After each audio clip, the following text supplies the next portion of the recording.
Hello, नमस्ते। Study with BAT में आपका स्वागत है। जैसे कि आप लोग जानते हैं, मैं कंप्यूटर स्टडीज की कुछ वीडियोज अपलोड करती हूँ।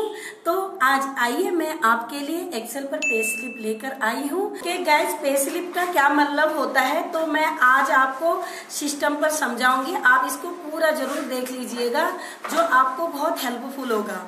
ओके गाइस, जैसे कि आप देख रहे हैं मैंने पे स्लिप, ठीक है। यहाँ पे पे स्लिप की स्पेलिंग एरर हो गई है, मैं इसको ठीक करती हूँ।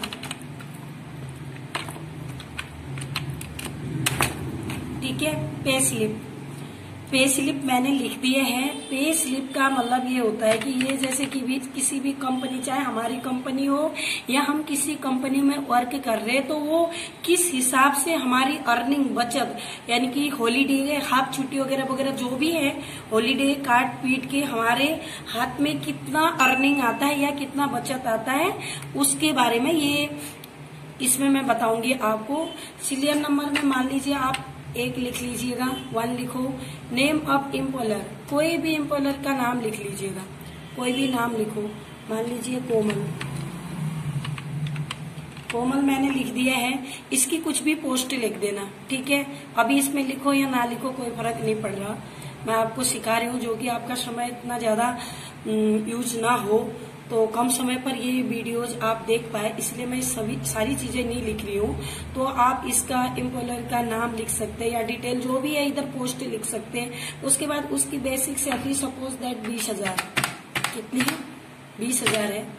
उसके बाद उसको होम रेंट एक तो परसेंट के हिसाब से भी मिलता है, कितनी सैलरी है, वैसे कन्वेंस भी। तो अब आपको यहाँ पे क्या करना है, सपोज दैट मैं यहाँ पे बता रही हूँ कि होम रेंट 20,000, इसको बेसिक सैलरी दे दी, होम रेंट 5,000 दे दिया कंपनी ने। ओके, बोला कि भाई तेरे को हम 20,000, आपको हम 20,000 रुपया पे करेंगे सैलरी, उसके बाद होम रेंट 5,000 देंगे, उसके बाद हम 2,000 कन्वेंस देंगे, ठीक है। टोटल इसका पैसा कितना हो जाएगा, इन तीनों को प्लस करेंगे। Okay, basic salary plus home rent plus conveyance, then enter. Okay, 27,000 हो गया। उसके बाद जो ये कंपनी के रूल्स होते हैं, इसमें होता है एक पीएफ। इस ये भी रूल्स के हिसाब से पीएफ कटता है, आपकी कितनी सैलरी है और कितनी सैलरी से कितनी सैलरी तक पीएफ कटना चाहिए। पीएफ होता है पर्सनल फंड, वो आपको डबल मिलता है बाद में। सपोज दैट पीएफ अधिकतर मैंने सुना है या मैं देखती हूँ जो वर्क करते हैं 12% कटता है। तो इस टोटल सैलरी का अब 12% पीएफ कटेगा। इसमें टोटल में आना है, मल्टीप्लिकेशन करना है, आपको 12 करना है डिवाइडेड बाय 100। तो इसका 12% आपको हो गया 3240। ओके, उसके बाद ईएसआई होता है एक हमारे हेल्थ के लिए इंश्योरेंस से टाइप का होता है, जो कंपनी ईएसआई को पे करती है। तो बाद में हमें कुछ परेशानी होती है, या पूरी फैमिली का भी होता है ये, तो हमें कुछ परेशानी होती है तो हम ईएसआई हॉस्पिटल में जाके आप अपना ट्रीटमेंट करा सकते हैं। तो अब इसमें हमें लगभग 2% कटता है। तो यहाँ पे टोटल सैलरी में जाना है, मल्टीप्लाई 2 करना है डिवाइडेड बाय 100। आफ्टर देन कितना कटा आपको पर मंथ ईएसआई, तो 27,000 में से आपका 3240 रुपए पीएफ कट गया। तो ये तो बाद में रिटर्न मिलेगा हमें, ठीक है। रूल के हिसाब से हम जब जॉब छोड़ेंगे उसके बाद हमें ये रिटर्न मिलेगा हमारी। तो इन दोनों को हम लोग ऐड कर देते हैं, ईएसआई और पीएफ को, ठीक है। ये दोनों ऐड करा तो टोटल हमारा सेविंग हो गया 3,780। अब हम मंथ में कितने डे उस महीने में कितने डे थे जिस महीने के हम सैलरी निकालते, तो सपोज दैट इसमें 30 डेज थे, ठीक है। इसमें लीव छुट्टियां कितनी करी इस एम्प्लॉयर ने, छुट्टियां आपका 3 दिन करी, ठीक है। जो हमारी एक्स्ट्रा छुट्टी, एक तो कंपनी के मुताबिक हमें छुट्टी भी मिलती है हफ्ते में 2 डे अथवा 1 डे, बट उसके अलावा हम छुट्टी लेते हैं तो उसका पैसा कटता है।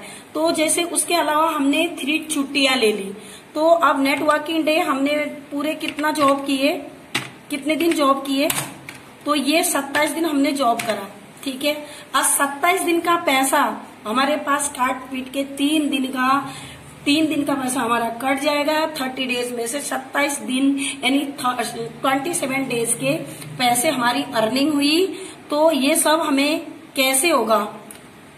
यहाँ पे एक चीजें और आती हैं आपका, हम यहाँ पे कोई कॉलम छूट जाता है तो इंसर्ट कराएंगे। यहाँ पे एक कॉलम लेना है हमें, यहाँ पे आएगा सेविंग के बाद नेट टोटल।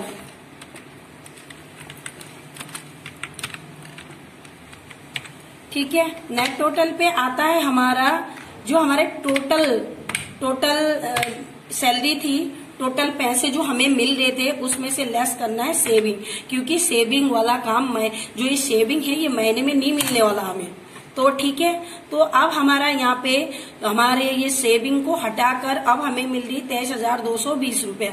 अब इससे आगे अब हमने टोटल 27 दिन वर्क किया है तो सेविंग को हटाया है। अब नेट टोटल में से फिर जो सेविंग तो हमें मिलेगी नहीं उस टाइम उस मंथ, तो नेट टोटल पे से 27 दिन वर्क किया है, 27 डेज, 3 डेज नहीं किया, तो इसको कैसे निकाले। इजिकल टू करना है नेट टोटल करना है, नेट टोटल मल्टीप्लिकेशन जितना वर्किंग डे है, आपने वर्किंग कितने दिन वर्क किया है, डिवाइडेड बाय आपको करना है टोटल मंथ में कितने डेज होते हैं। बस एकदम इजी है, आपका आंसर आ गया। तो आपको पूरा टोटल मिलेगा 20,898। ये टोटल अमाउंट तो आपको काट पीट के अर्निंग आपके हाथ में आएगी।